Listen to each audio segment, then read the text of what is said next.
Well, good morning, everyone. My name is MightyStream, and I want to take some time to sit with you and go over your first step with you. So, why don't you grab your flat books, your green and gold flat books, and let's look at this step one together. And I decided that I wanted to create a series. I wanted to create a series of these particular um, step working guide steps from Narcotics Anonymous because there are so many people that are sponsorless. And I think that's a horrible place to have to be at a time like this. So I just wanted to go ahead and spend a little bit of time with you going over the process. And I will do this quite regularly. So um, let's play it by ear. We want to see how much we can actually cover in about 10 to 15 minutes, which I think is plenty of time for an individual that has not actually been writing the steps to spend on considering the steps. Okay. So you have your green and gold, your flat book, and it's entitled The Narcotics Anonymous Step Working Guide. Okay. So we are going to go through, we won't read the preface for time's sake, but we will take some time to look at the details that it's giving us for step one. All right. So let's look at it together. I'll read it to you. Step one. We admitted we were powerless over our addiction, that our lives had become unmanageable. A first of anything is a beginning, and so it is with the steps. The first step is the beginning of the recovery process. The healing starts here. We can't go any further until we've worked this step. Some NA members feel their way through the first step by intuition. Others choose to work step one in a more systematic fashion. Our reasons for formally working step one will vary from member to member. It may be that we're new to recovery and we've just fought and lost an exhausting battle with drugs. It may be that we've been around a while, abstinent from drugs, but we've discovered that our disease has become become active in some other area of our lives, forcing us to face our powerlessness and the unmanageability of our lives once again. Not every act of growth is motivated by pain. It may just be time to cycle through the steps again, thus beginning the next stage of our never-ending journey of recovery. Some of us find a measure of comfort in realizing that a disease, not a moral failing, has caused us to reach this bottom. Others don't really care what the cause has been. We just want out. Whatever the case, I'm right here, guys. It's time to do some step work, to engage in some concrete activity that will help us find more freedom from our addiction, whatever shape it is currently taking. Our hope is to internalize the principles of step one, to deepen our surrender, to make the principles of acceptance, humility, willingness, honesty, and open-mindedness a fundamental part of who we are. So those are the spiritual principles that you will get out of step one, okay? First, we must arrive at a point of surrender. There are many different ways to do this. For some of us, the road we traveled getting to the first step was more than enough to convince us that unconditional surrender was our only option. Others start this process even though we're not entirely convinced that we're addicts or that we've really hit bottom. Only in working the first step do we truly come to realize that we are addicts, that we have hit bottom, and that we must surrender. Before we begin working the first step, we must become abstinent, whatever it takes. If we're new in Narcotics Anonymous and our first step is primarily about looking at the effects of drug addiction in our lives, we need to get clean. If we've been clean a while and our first step is about our powerlessness over some other behavior that's made our lives unmanageable, we need to find a way to stop the behavior so that our surrender isn't clouded by continued acting out. How beautiful is that? Okay. So let's get to the disease of addiction. We are at the first subheading in your flat books entitled The Disease of Addiction. So let's get your pen and paper out and consider what it says. Underneath the disease of addiction, it starts out, what makes us addicts is the disease of addiction, not the drugs, not our behavior, but our disease. There is something within us that makes us unable to control our use of drugs. This same something also makes us prone to obsession and compulsion in other areas of our lives. How can we tell when our disease is active? When we become trapped in obsessive, compulsive, self-centered routines, endless loops that lead nowhere but to physical, mental, spiritual, and emotional decay. Okay, so it's given us the answer there. How can we tell when our disease is active? Because the disease of addiction is obsession and compulsion, those two components. If anyone ever asks you, what makes up the disease of addiction? Obsession and compulsion. Obsessing on something, and then the compulsory spirit of having to do something about that obsession, right? And so obsession and compulsion are the two things that make up the disease of addiction, and it manifests itself in various areas. There's an endless loop that is physical, mental, spiritual, and emotional decay. That's how you know you are in the disease of addiction, right? You're trapped in obsession, compulsion, self-centered routines, endless loops that lead nowhere but to physical, mental, spiritual, and emotional decay. So here's bullet number 1. What does the disease of addiction mean to me? Now, I personally would suggest that you number or you letter each bullet. For me, I tell my sponsees, this would be bullet number 1. And it has one question, so I'm not going to have to write 1A or 1B, right? However, just give you a heads up, when I get to bullet number 2, has my disease been active recently? In what way?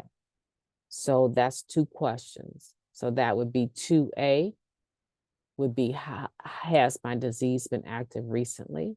And then 2B, in what way? And I would write 2A, 2B next to the question. If it has 3 questions, I would write 2A, 2B, 2C, right? If it had 3 questions, I would write it like that. Because in my book that I cover with my sponsees, that's how I have all of these questions labeled. They're numbered, and then they have A, B, and C, depending on how many sections are to that particular bullet, right?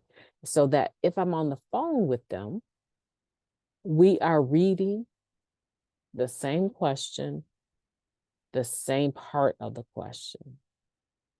Unless you're old school and you're going to write out the whole question and then go ahead and answer it. It can be very difficult sitting with a person that has not organized the manner in which they're going to answer the question. So you need to establish that with your sponsor, right? If you were to reach out to me and say, I need to do a Zoom with you and go over this first step, I would be open to that, but that's how I would ask you to do it. If you're thinking along those lines, whether you're male or female, does not matter to me. What matters to me is that I am impacting other individuals with the opportunity to go over their steps, because I have a working understanding of them and application of them. So if you intend to do that with me, then you will want to number them and then put A, B, and C based on what section of the question you're covering. So number one, what does the disease of addiction mean to me? The disease of addiction means to me that there's something that is going on in my mind that even though you may not be able to read it, I am completely detached from reality in the present world. There's something that is pulling my thoughts and my energy, and I can't stop thinking about it. Regardless to the motions I go through, there is something in the back of my mind that I cannot stop thinking about. And as soon as I get done with the real world, I'm probably going to set that obsession to ease. And the process of that is compulsory. It's the compulsion, right? For the use of drugs, I'm constantly thinking about when I'm going to be able to use again, what I'm going to use, and I'm trying to set it up so that I have everything I need in order to be able to use, right? Even if it means that I'm breaking the law, I am working up on my next use. That's for someone that is looking at this step from the angle of their drug addiction, in not using drugs.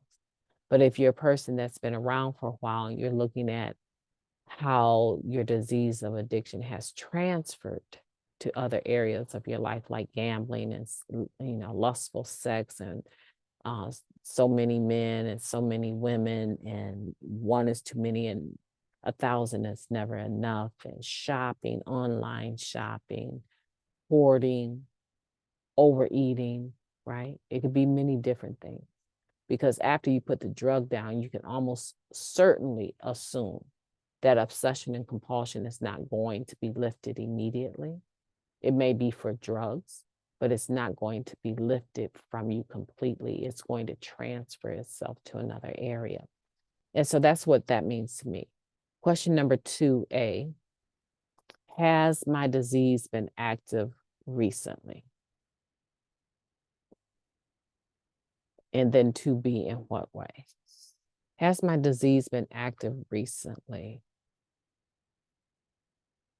My disease of addiction has not been active recently. It has not. All of the areas that I am obsessing about or have obsessed about just for today, I have put them in the proper perspective. One of the greatest weaknesses I will say I have would be obsessing about what I eat. I fluctuate between eating too much popcorn so that I don't eat a bunch of other stuff to not eating at all, right? So I have an obsession about what I put into my body. I'm concerned about my overall health, and it causes me sometimes to not eat well. Okay, so just for today, I am not obsessing about that. And it has not been active recently. However, your 2A may be money. Maybe the disease has been active in regards to you accumulating money. And so you would write that. Has it been active recently? That's a yes or no. And then when you get to B, in what way, that's where you go in and you expound in which way it's been active, okay? Keep it simple. Now let's go to question number, or bullet number 3, right here. What is it like when I'm obsessed with something? Does my thinking follow a pattern described? So for 3A, when I am obsessed with something, I feel disloyal to everyone and everything else in my life, because I know that they are not that important to me in this moment, even though I may be pretending like they are, because that's my behavior to give you my undivided attention. I know when I'm obsessing about something, as soon as I'm done with whatever duty calls for in that situation with you, I am going to go back to ruminating about what is on my mind. That's how it looks for me. It may look different for you, but basically that's the type of answer that is being requested here. What does obsession look like? What is it like when you're obsessed with something?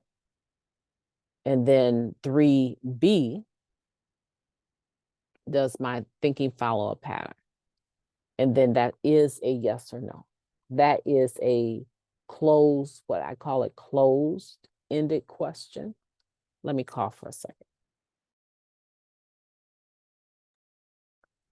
Okay, so that's a closed-ended question. There's no wiggle room in that question. It's a yes or a no. And sometimes what happens in our step writing is that we get confused about what type of question we're being asked. And if we don't get it right, we begin to write and expound on the answer for something that was just simply a yes or no. So your 3B will be yes or no. Does my thinking follow a pattern? I can most certainly say yes, my thinking does follow a pattern. And now it's not a question, it's asking you to describe that. But I would put that under, me personally, I would put that under 3B. And I would write yes or no, comma, and then go on to describe it. Okay, so this question 3, excuse me, has 3 different sections to it. I don't know what's going on with my breathing right at the moment. I apologize. So I would call this 3B, and then describe, you can call it 3C if you want to. It doesn't matter.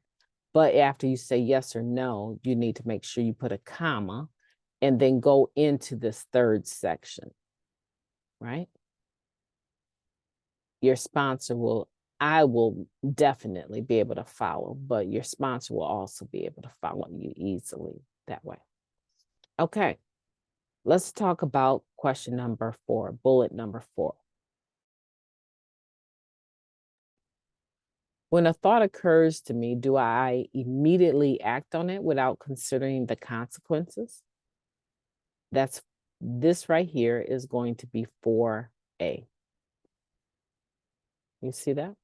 So you got 4 bullets, and this is the first part of bullet number 4. When a thought occurs to me, do I immediately act on it without considering the consequences? I do not. However, that may not be the case for you. And it is just a yes or no answer. It's just a yes or no. It's not even asking you to describe it. It just wants to know, do you take time to think about what you're about to do, or do you just go and act on it? Because it wants you to look at compulsiveness, right? Compulsion is the action behind that follows the obsession, right? That's why we say the disease of addiction is made up of obsession and compulsion. Now it wants to move you from describing obsessive behavior to describing whether or not you actually act without thinking. Yes or no right there. That's a closed-ended question right here, okay? So you write yes or no, and then you write 4B. In what other ways do I behave compulsively? In what other ways? So we already know that drugs is a problem. It's asking you, in what other ways do I behave compulsively? You might lean into saying, soon as I get home, I rush to the refrigerator, grab a glass of wine, I get my weed. You might go into the drug a log. It's not asking you that. It's an assumption that you have a problem with drugs, but it is now talking about the symptoms of the disease of addiction. Let me cough real quick. It's looking at the symptoms of the disease of addiction, right? So it's asking you here, in what other ways do I behave compulsively? So 4B, you begin to write however much you need to, but you begin to write about your compulsive behaviors. What other ways? Oh, okay. Eating. I may know that I've already started dinner. This is not true, but I'm sure at some point in time it has been for me. I may know that I've already started the crock pot and started a nice chili for dinner. And I'm on my way home and I'm thinking about food and what I'm going to eat and what I'm going to enjoy and the comfort I'm going to receive from it. And I love gizzards from Lee's Chicken. And so on the way home, I stop and decide not to just get some Lee's gizzards. I decide to get a large order and slam it before I even get home. That's compulsion. I know I've already prepared a meal, but I'm obsessing about food. So now I need to meet that. This would be another way that I would act out compulsively. Okay, that's just an example.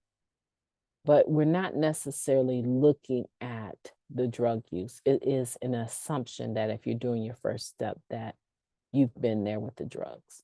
Okay. It said, in what other ways do I behave compulsively? Okay. And it could just be maybe your obsession and compulsion with cleaning. A lot of people are OCD, but they aren't very clean people. They're actually hoarders, right? They have a lot of stuff, or they are somewhere in between, right? So what other ways are you behaving compulsively? And that would be your 4B. And I gave you an example. Let's look at bullet number 5. How does the self-centered part of my disease affect my life and the lives of those around? I would say for me, the disease affects my life and the lives of those around me. It takes up a lot of time.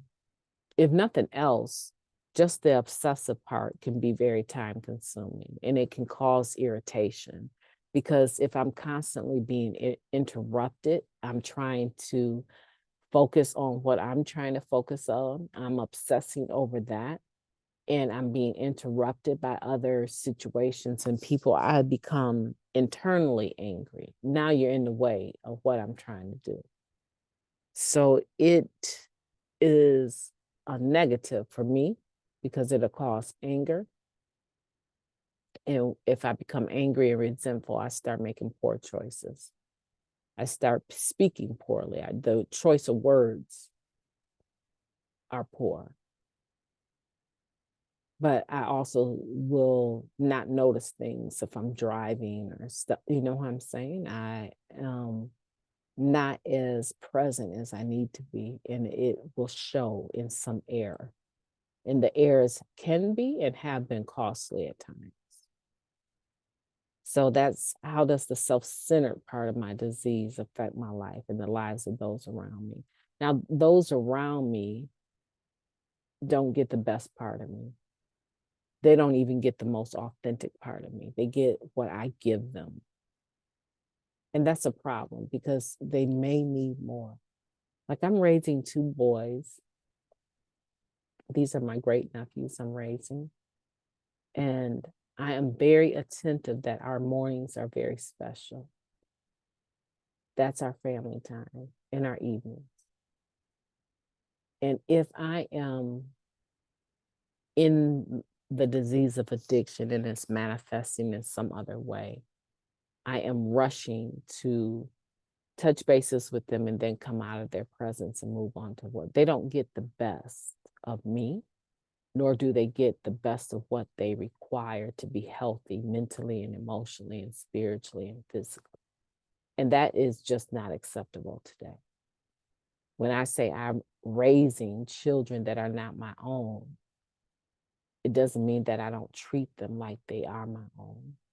And it doesn't mean just some cliche word of raising. I am truly giving them guidance and showing them how to live. Right? I take it very seriously. So that's the answer there for question number 5. So question number 5 has 2 sections to it, but you don't need to do A and B because it only has 1 question mark. However many question marks you see should determine how many letters you need behind the bullet number. That's just a clue for you, okay? Now, let's go to 1, 2, 3. Let's go to number 6. This is 6.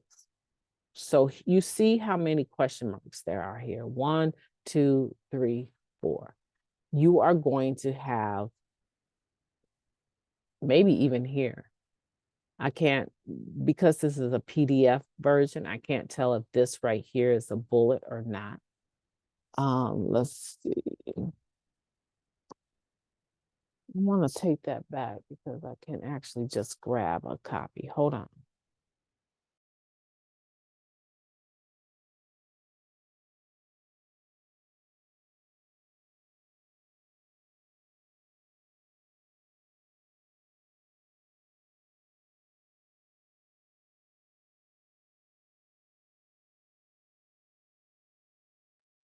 Okay, so let me open up the actual book. I've had this PDF since seems like the day they released this, but let me go ahead and open it up. And true to form, it's numbered the way that I indicated to you. So we are on number 6, okay? And it is asking you, right here is number 6, 4 different questions. You see 4 different question marks, all right? And it says, how has my disease affected me physically, mentally, spiritually, emotionally? And so you would do 6A for physically, and you write a number A by the word physically, a letter A by the word physically. And then B, 6B is mentally. 6C is spiritually. And then 6D is emotionally. And you're going to go ahead and answer all 4 of those questions. That's why I say to people, when you're doing your step work, it's not a race. Because you could get to a question like this that has 4, a bullet like this, and that has 4 questions within it, and get angry because you think that you can just answer 1 and rush through, and you get with your sponsor and find out that you failed to answer mentally, spiritually, and emotionally, right? Because you're rushing. You think it's a race, or you hate to write. Now, if you're a person that struggles with writing, there's a lot of people that do. Not everyone, especially when this came out, there was still a generation that had not received, I want to say, a high level of education, right? And so there were some people in the program that were very challenged because they had spent all this time clean and just basically focusing on that 4th step brochure that came out. And then all of a sudden, this big piece of literature lands, and they're not really even able to see why they need to go through the flat book. There's many people that have 30, 35 years, maybe even more clean, that have never written these steps. And nor will they ever, because they don't have the sense of urgency to do so. They've stayed clean so long, they've lived their life in recovery. And as you remember at the beginning of this, it said that some people will want to do it in a less formal way, right? It said that, but however you do it, okay? So we're not going to judge what they're doing. We're just trying to do what's best for us. And apparently, if you're here, you feel that this is best for you. And so don't think of it as a race. Just go ahead and write 6A physically, 6B mentally, 6C spiritually, 6D emotionally, and answer those questions. Then it reads, our addiction can manifest itself in a variety of ways. When we first come to Narcotics Anonymous, our problem will, of course, be drugs.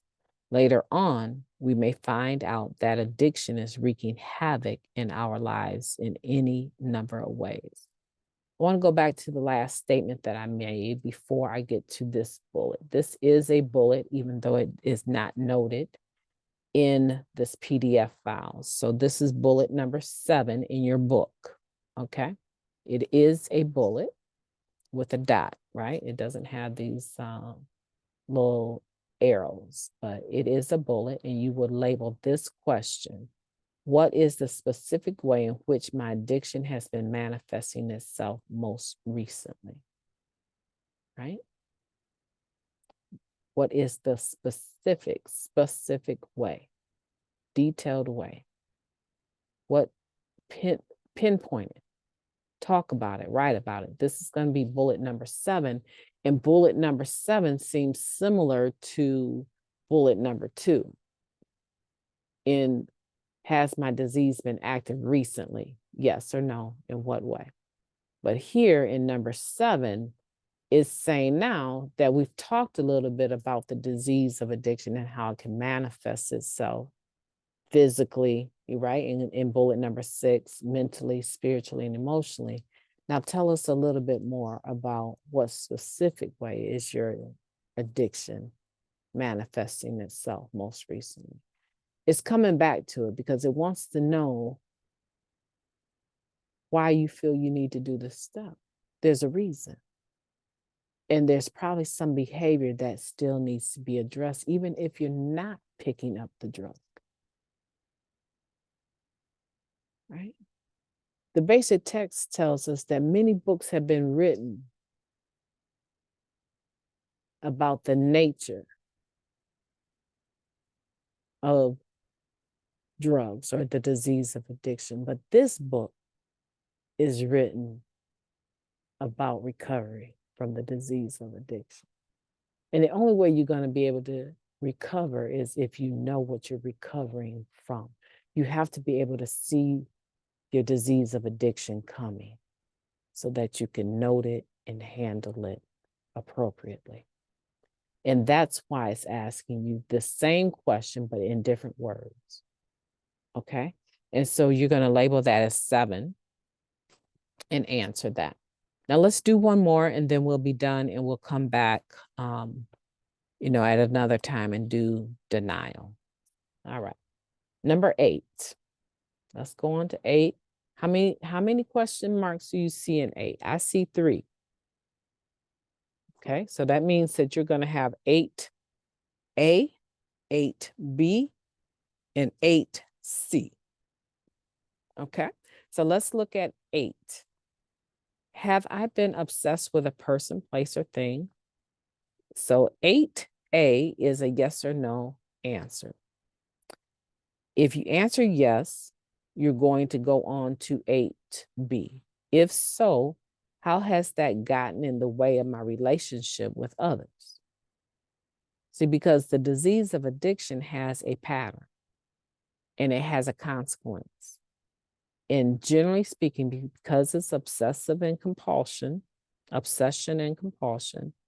it's going to cause you to drop the ball in other areas. And it doesn't have to be the drug, but it might be a human being, it might be work, there might be something else that you are obsessing about and compulsory about. And it's asking you. If that's the case, then if you've been obsessed with a person, place, or thing, how has it gotten in the way with relationships with others? And that's 8B. And then it asks you one more time. It's asking you the same question up here that was number 6, right? It's asking you in 8C, how else have I been affected mentally, physically, spiritually, and emotionally by this compulsion? Okay. If I'm just talking about obsession with food, how has it affected me mentally? Well, mentally, my obsession with it can cause me to feel less than. I have low self-esteem as a result of not being able to control something that is causing me harm. It's either causing me not to have the nutrients I want or to have too many and storing everything is fat, so I'm overweight, fluctuating between underweight and overweight, exhaustion from not having enough food.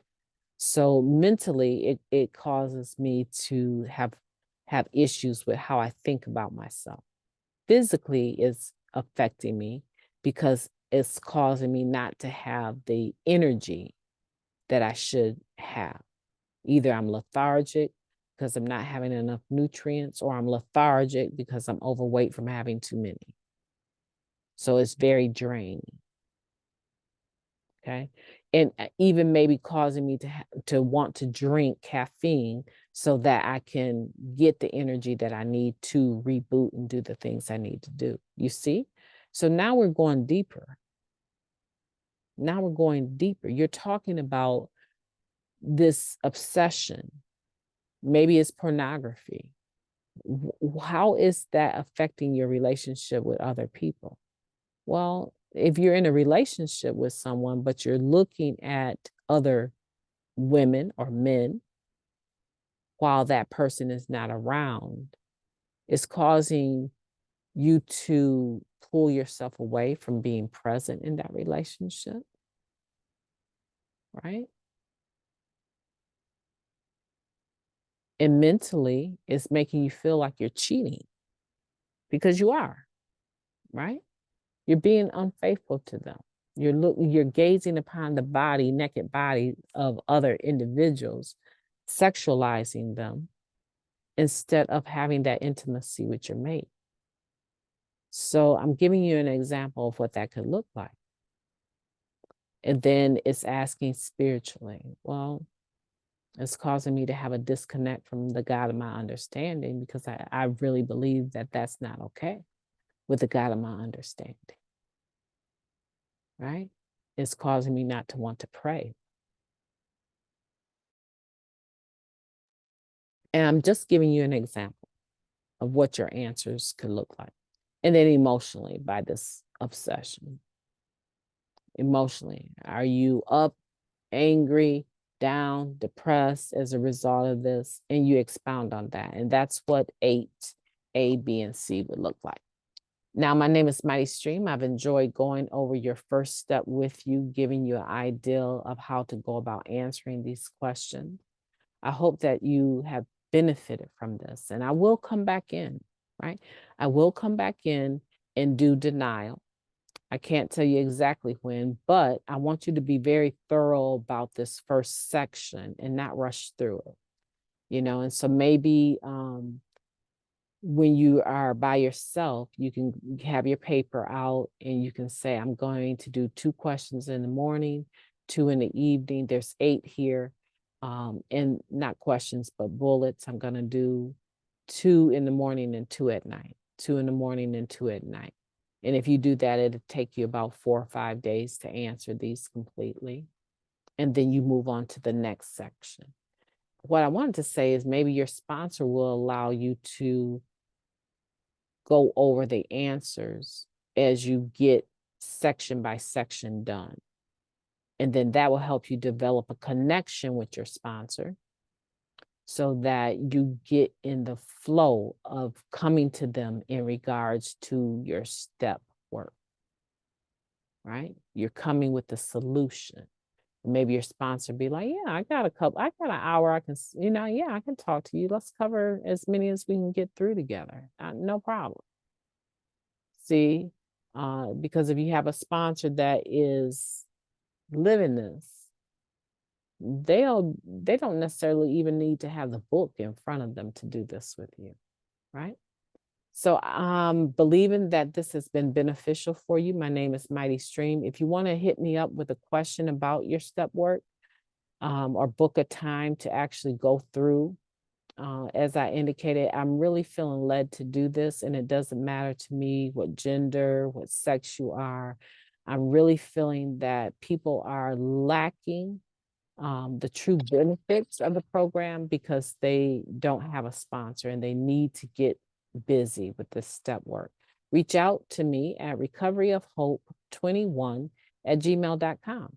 Again, reach out to me at recoveryofhope21@gmail.com and say, MightyStream, I have a question about bullet number 1, or I would like to discuss my step work with you.